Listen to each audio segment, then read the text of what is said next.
Think about 1990. Very few people then predicted what China would become today. In fact, at the time, Japan looked unstoppable, Europe was dominant, and China was still a backwater country in the third world. But over the next 30 years, demographics, infrastructure, trade, and geography, well, as you know, they completely reshaped the world. And if we're not paying attention, we might make the same mistake again today. Because while everyone focuses on today's superpowers, a different group of countries is quietly positioning itself to shape the next generation. So which countries will matter most by 2050? And perhaps more importantly, why? Well, let's break it down. Before we start naming countries, we first need to answer an important question. What actually makes a country powerful? Most people immediately think about military strength, but history suggests that's only part of it, because long-term influence is usually built on something much deeper. Throughout history, the countries that rise tend to share a few common advantages. First, population. Countries with growing populations often have larger workforces, bigger consumer markets, and more long-term economic potential. Second, geography. Access to oceans, rivers, natural barriers, and trade routes, that can give countries an enormous advantage. Third, energy and resources. Modern economies, they run on energies. Countries that can secure reliable supplies have a major advantage. Fourth, infrastructures. Think ports, railroads, highways, airports, and manufacturing. These determine how efficiently a country can move goods, people, and ideas. And finally, economic growth. You need innovation, investment, and rising productivity because they ultimately determine whether a country can turn its advantages into real influence. Now let's be honest, no country's perfect, but the nations that combine several of these strengths tend to shape the future. And with that framework in mind, let's start with perhaps the most obvious country on the list, the United States. Okay, the country that most people would expect to see on the list is the United States. And despite all the headlines about political division, debt, and social tension, America still possesses some advantages that are incredibly difficult to replicate. Geographically, the United States won what some historians call the geographic lottery. It is protected by two oceans, it has a vast farmland, abundant fresh water, navigable rivers that connect much of the country, and neighbors that are generally stable and friendly. Those advantages help create one of the largest internal markets in the world. Energy is another major strength. Over the past decade, the United States has become one of the world's leading producers of oil and natural gas, giving the country a level of energy security that many developed nations simply don't have. America also continues to attract immigrants, entrepreneurs, and investment from around the world. And despite concerns about decline, the United States remains home to many of the world's most influential technology companies, financial institutions, and research centers. But America also faces serious challenges. Government debt continues to grow, political polarization is intensified, and maintaining aging infrastructure will require enormous investment in the decades ahead. Still, when you step back and look at the big picture, the United States enters the next 25 years with advantages that most countries would envy. Which is why, despite all of the predictions of decline, America is likely to remain one of the defining powers of the 21st century. But the country with perhaps the greatest long-term upside might not be the United States, might be India. If there is one country that could reshape the 21st century, many experts believe that's India. In 2023, India officially surpassed China to become the world's most populous country. Population alone doesn't guarantee success, but it definitely helps. Now, when you think about population, what matters most is the age of that population. While many developed nations are dealing with aging societies and declining birth rates, India still has a relatively young workforce. That means millions of people are entering their prime working years every year. And over time, that creates consumers, entrepreneurs, engineers, and an expanding middle class. Geography also works in India's favor. Located between the Middle East and East Asia, India sits near some of the world's most important shipping routes. Its position gives it enormous strategic value in an increasingly competitive Indo-Pacific region. Economically, India has become one of the fastest growing major economies in the world.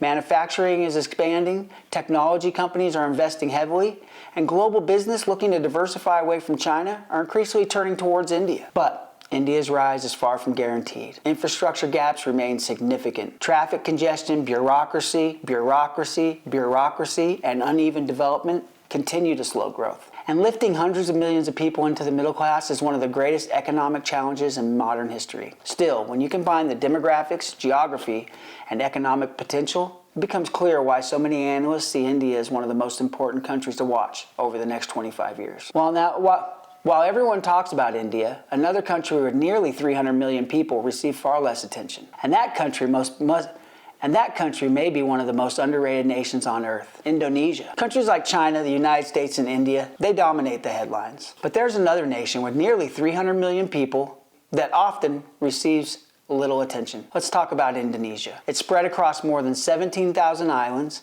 Indonesia is already the fourth most populous country in the world. And unlike many developed nations, its population remains relatively young. But demographics are only part of the story. Geography may be Indonesia's greatest advantage. The country sits along some of the most important shipping lanes on Earth. Much of the trade flowing between East Asia and the Middle East and Europe and the rest of the world passes through waters near Indonesia. In many ways, Indonesia sits at the crossroads of global commerce. The country is also rich in natural resources. India is one of the largest producers of nickel, a critical material used in electric vehicle batteries and all of modern technology. As demand for these industries grows, Indonesia's importance could grow with it. Its economy has expanded steadily for decades. A growing middle class is creating new opportunities for investment and development. But Indonesia also faces significant challenges. Managing such a large island nation is incredibly complex. Infrastructure remains uneven. Income differences between regions are crazy. And unlike many developing countries, Indonesia must balance economic growth with political stability and environmental concerns. Still, when you combine population, geography, and natural resources, then you put an economy to grow with it, it becomes easier to understand why some analysts believe Indonesia could be one of the most important countries of the 21st century. And yet, the next country on this list may surprise Americans even more, because one of the biggest beneficiaries of the changing world economy may already share a border with the U.S., Mexico. For years, China's dominated global security. But rising labor costs, geopolitical tensions, and supply chain disruptions have encouraged many companies to rethink where to build their products. And increasingly, many of them are choosing Mexico. This trend, often called nearshoring, is bringing factories and investment closer to the American market. Geography gives Mexico a major advantage. Instead of shipping products across the Pacific Ocean, companies can move goods across the U.S.-Mexico border in a matter of days. That saves time, lower costs, and creates more resilient supply chains. Mexico already has a strong manufacturing base.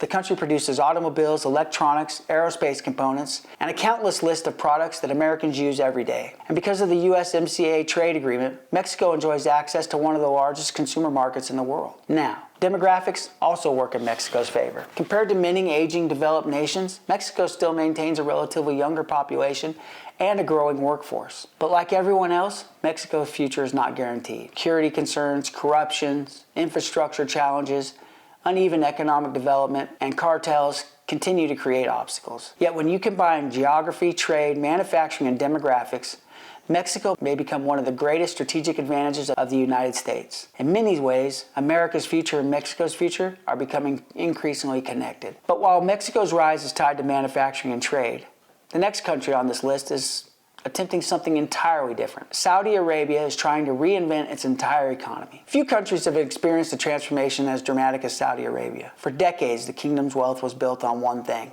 oil. Saudi possesses some of the largest energy reserves in the world, and for generations, that resource has given the country enormous influence on global markets. But Saudi leaders understand something important. And by Saudi leaders, I mean MBS. The world is changing. And eventually, relying too heavily on a single resource becomes a risk. Think Russia in the late 1990s. That's why Saudi Arabia has launched one of the most ambitious economic transformation programs in modern history. Known as Vision 2030, the plan aims to diversify the country's economy by investing in tourism, technology infrastructure, manufacturing, and renewable energy. Massive projects like NOM, New Industrial Zone, and expanding transportation networks are all part of this effort. The goal is simple: prepare Saudi Arabia for a future that extends beyond oil. And unlike many countries facing difficult transitions, Saudi Arabia has one major advantage: money. Yeah, they got plenty of money. Years of energy wealth have provided resources that few nations can match. But money alone does not guarantee success. Transforming an economy is incredibly difficult. Building entirely new industries takes time. Attracting foreign investment, foreign workers, that requires stability and confidence. And perhaps most importantly, economic change often brings social change as well. And you know the Saudis aren't in for a lot of social change. So the question facing Saudi Arabia is one that many resource-rich countries have struggled with throughout history. Can a nation built on natural resources successfully reinvent itself? If the answer is yes, Saudi Arabia could remain one of the most influential countries in the world for decades to come. But while some countries are preparing for the future, others are confronting a challenge that money alone cannot solve: demographics. And nowhere is that challenge more visible than in countries like Japan, Germany, South Korea. All right, the downside. Not every country enters the future with momentum. Some of the world's wealthiest and most technologically advanced nations are facing a challenge that has proven incredibly difficult to solve. Demographics, babies.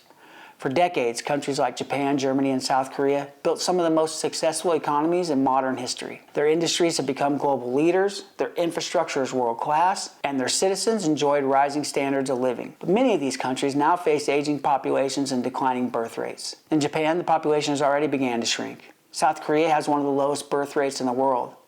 And Germany, it faces growing concerns about labor shortages as its population grows older. The challenge is simple. Modern economies depend on workers. Workers support retirees. Workers build infrastructure. Workers drive innovation and economic growth. When fewer young people are entering the workforce, maintaining that balance, well, obviously it becomes difficult. Of course, these countries still possess enormous strengths. Japan remains a global leader in technology and manufacturing. Germany is Europe's industrial powerhouse. And South Korea has built some of the world's most innovative companies. These countries are not disappearing, far from it.